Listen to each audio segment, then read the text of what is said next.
Sa maliit na bayan ng Sariaya, Quezon, kilala ang bawat linggo ng palaspas sa makukulay at masisiglang pagtitinda ng palaspas.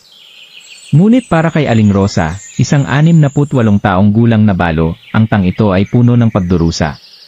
Pagkatapos mawala ng kanyang asawa sa sakit, siya na lamang ang nag-aruga sa kanyang apong si Ligaya, na may malubhang sakit sa puso. Araw-araw, gumigising siya ng maaga upang mag-ani ng mga pananim, painitin ang kanyang tuhod sa paglalakad, at magtinda sa harap ng simbahan.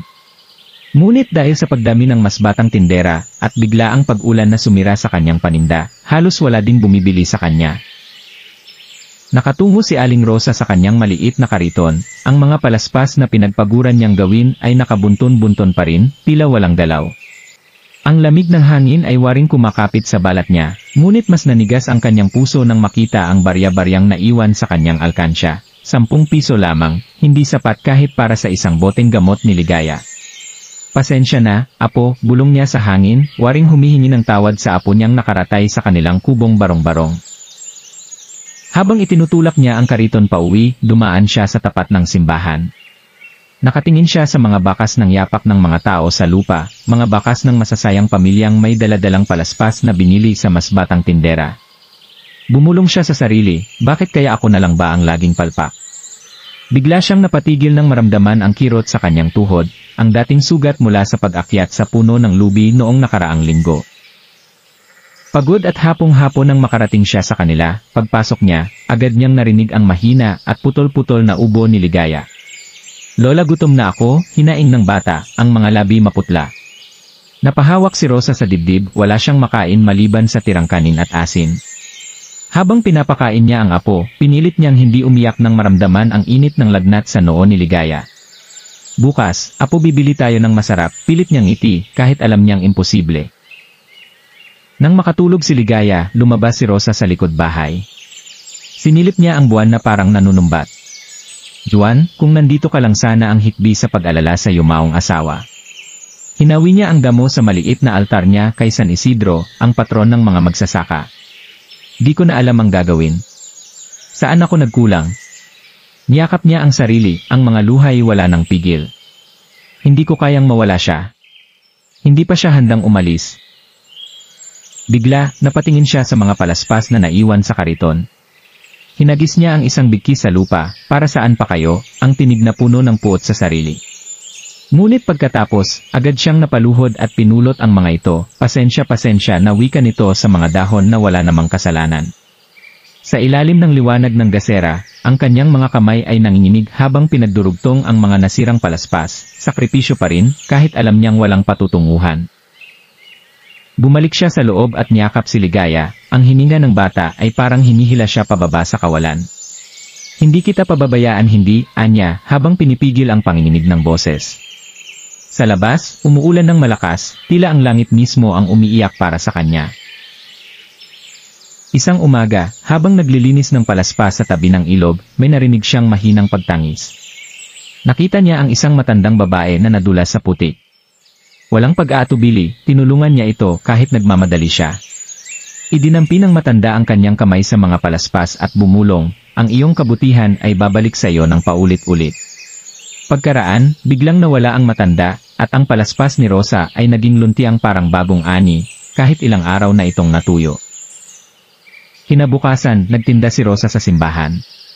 Napansin ng mga tao na ang kanyang palaspas ay hindi katulad ng iba, mabango, makinis, at tila nagbibigay ng kapanatagan sa humahawak. Isang madre ang bumili at nagsabing, parang may bendisyon ang mga ito. Sa loob ng ilang oras, naubos ang kanyang paninda.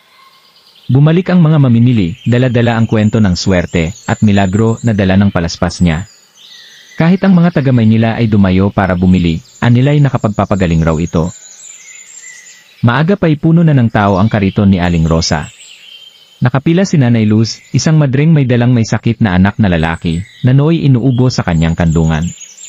30 palaspas, Aling Rosa, hiling nito. Pag-uwi, isinabit niya ang palaspas sa pintuan. Kinabukasan, nagulat ang pamilya nang mawala ang lagnat ng bata at muling mapuno ang bahay ng tawanan. Parang himala ang nangyari, bulalas ni Nanay Luz habang nagmamakaawa sa iba na bumili kay Rosa. Sumunod si Mang Cardo, isang magsasakang halos sumuko na sa tagtuyot. Bumili siya ng palaspas at itinulos sa may balon. Diwata, kung nandyan ka, tulungan mo kami, bulong niya. Kinagabihan, umulan ng malakas, unang ulan sa loob ng 6 na buwan.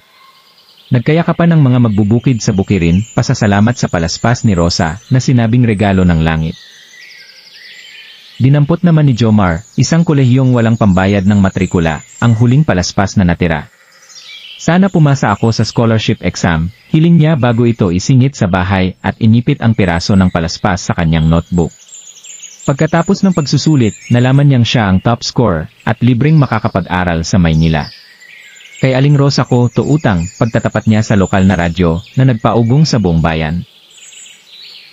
Hindi naglaon, naging parang piyesta ang kariton ni Rosa.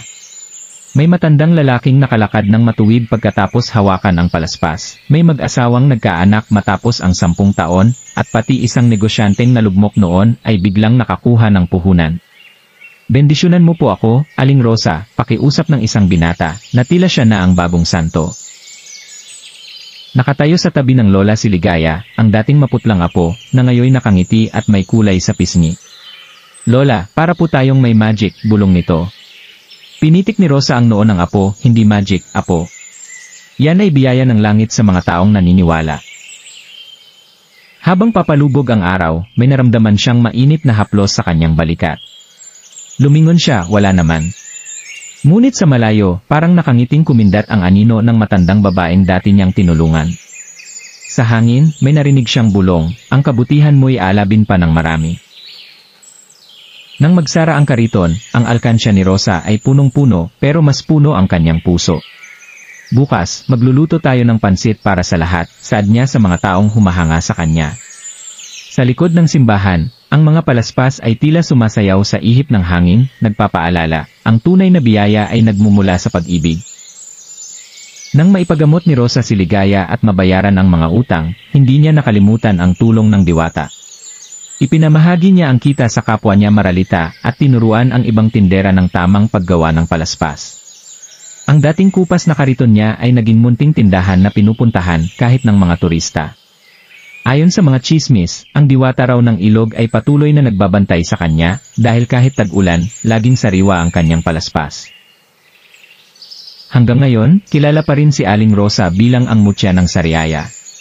Sa kanyang ika-80 kaarawan, buhay na malusog si Ligaya at kasama niya sa pagtitinda. Palagi niyang sinasabi na ang tunay na swerte ay nagmumula sa puso, sa pagtulong ng walang hinihintay na kapalit. Kung nagustuhan niyo ang ating kwento ngayon mga kahiwaga, ay huwag niyong kalimutang mag-like, comment at i-share na din ang ating video. At kung hindi pa makapag-subscribe at pa-subscribe na din, huwag kalimutang i-click ang notification bell para lagi kayong updated sa mga ilalapag pa nating mga video.